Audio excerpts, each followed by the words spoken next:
ថ្ងៃនេះខ្ញុំចង់ឲ្យបងប្អូនពុកម៉ែមកស្គាល់មុខស្គាល់ឈ្មោះមេចៅសៀមនិងក្រុមអាហ្វូដែលបម្រើចៅថៃបាទឆ្នាំ1954សម័យសរិនឋានរដ្ឋនាយករដ្ឋមន្ត្រីបាទស្ដេចចៅសៀមឈ្មោះភូមិបុលអឌុលយ៉ាដេតបាទបានបញ្ជាកងទ័ពកម្លាំងយោធាមកឈ្លានពានទឹកដីប្រាសាទព្រះវិហារយើងបាទដល់ពេលចាញ់ក្តីយើងឆ្នាំ1962ស្ដេចចៅសៀមបានស្បត់សច្ចាថាលេងជន់ដីខ្មែរអត់ជន់មែនបាទអត់មកមែនក៏ប៉ុន្តែអាផែនការចង់បានប្រាសាទទឹកដីខ្មែរយើងនៅតែដដែលឆ្នាំ2008បានលើកបន្ទុកអភិសិទ្ធវិជ្ជាជីវ៉ាជានាយករដ្ឋមន្ត្រីបាទកាសិទ្ធភិរមយ៉ាជារដ្ឋមន្ត្រីក្រសួងការបរទេសបាទហើយមានមេចៅមេតាហានមានកណុកនេត្រាកែសនាណាតស្រីអិនមានពួកជ្រុលយមពួកចៅហ្វូងចៅ500ឈ្មោះចម្លងស្រីមឿង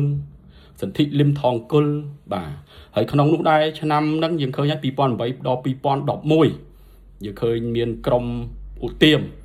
មានយាយមួសុខហួរក៏គ្រប់គ្រងមេចៅសៀមដែរសៀបាទសៀចៅសៀមជួយសៀ Facebook គេមកបាទសៀទ្រឹស្ដីចៅសៀមដែលប្រមាថប្រទេសកម្ពុជាយើងបាទពេលហ្នឹងឃើញថាអភិសិទ្ធវិជ្ជាជីវ៉ានិងសំរងស៊ីកំពុងតែស្អិតរមួតជាមួយគ្នាឆ្នាំ2008រហូតដល់2011មកដល់បច្ចុប្បន្ននេះហើយបច្ចុប្បន្ននេះយើងឃើញហើយបាទលោកស្រីថិតកំហ៊ុនជាមន្ត្រីការបរទេសបានទៅរៀនការទូតពីកាសិទ្ធភិរមយ៉ារៀនផ្នែកការទូតហ្នឹងដើម្បីប្តឹងអីគេយើងឃើញថាប្តឹង ICJ ICC នោះមែនទេ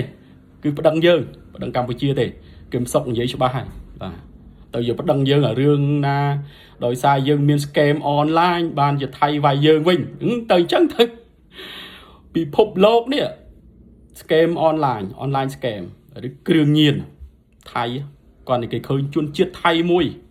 បាទឃើញយន្តហោះថៃនេះមួយចូលផ្លឹបគេប្រយ័ត្នណាស់គ្រឿងញៀនកញ្ឆាយ៉ាម៉ាថៃគេថាយ៉ាម៉ាហ្នឹងបាទហើយ online scam ក្រិតជនលៀងលុយអីហ្នឹងថៃជាមជ្ឈមណ្ឌលធំជាងគេជាបងធំជាងគេនៅតំបន់អាស៊ីអាគ្នេយ៍ហ្នឹងចែកចាយហ្មងចែកចាយទូទាំងពិភពលោកបាទទៅអូស្ត្រាលីតៃវ៉ាន់ហុងកុងកូរ៉េខាងត្បូងច្រើនមែនទេបាទអាល្លឺម៉ង់ប៉ូឡូញគេឡើងខ្លាចហើយដុនថៃធូមីបាទគេខ្លាចហើយដើរស្រាតខោពេញហ្នឹងហើយពិភពលោកតែហេតុអ្វីក៏ពួកនោះវាមិននិយាយបាទរឿងឯណាចៅសៀមយកដីកន្លែងនេះយកប្រាសាទកន្លែងនេះកាន់កាប់កន្លែងនោះហើយវាដឹងទាំងអស់ចុះអាកន្លែងហ្នឹងមួយវាមិននិយាយអារឿងចៅសៀមនេះ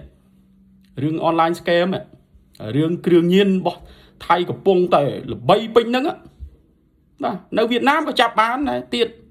នៅឡាវក៏ចាប់បានទៀតជនជាតិថៃចៅថៃវាយកគ្រឿងញៀន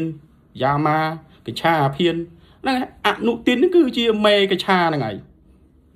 ហើយរឿងលបែងអនឡាញហ្នឹងគឺផែថងឋានហ្នឹងហើយប៉ុន្តែពួកនោះវាអត់និយាយទេមិនបើអត់និយាយគេដឹងព្រោះវាជាសំណក់របស់ចៅសៀមរាល់ថ្ងៃហ្នឹងក្រុមចលនារបស់គេហ្នឹងអាស៊ីសេរីបាទ VOD VOA ហើយនឹងអីគឺចៅសៀមហ្នឹងគេអ្នក sponsor បាទគេអ្នកឲ្យលុយឲ្យនិយាយមិនមែនខាងណាជួយទៀតទេបាទអញ្ចឹងយើងឃើញច្បាស់ហើយបាទទាំងចៅសៀមហើយនឹងក្រុមអាហ្វូបាទក្រុមហ្វូបាទយើងស្គាល់អាហ្វូកូនឆ្កែរបស់ស្ដេចរាមា10កុដបាទបងប្អូនត្រូវតែចងចាំមុខពួកនឹងផងហើយគេថាគេមិនបានបំផ្លាញជាតិទេបាទពេលបំផ្លាញជាតិក្បត់ជាតិគេដឹងហើយទង្វើរបស់យើងធ្វើគេឃើញហើយគេគាត់សង្កល់ហើយបាទពាក្យថាបំផ្លាញជាតិមិនមែនអ្នកឯងចាំថាពុកកលួយទេគ្រាន់តែអ្នកឯងជួលបរទេសឲ្យសរសេរអាក្រក់ពីខ្មែរទៅនិយាយលៀងមុខមាត់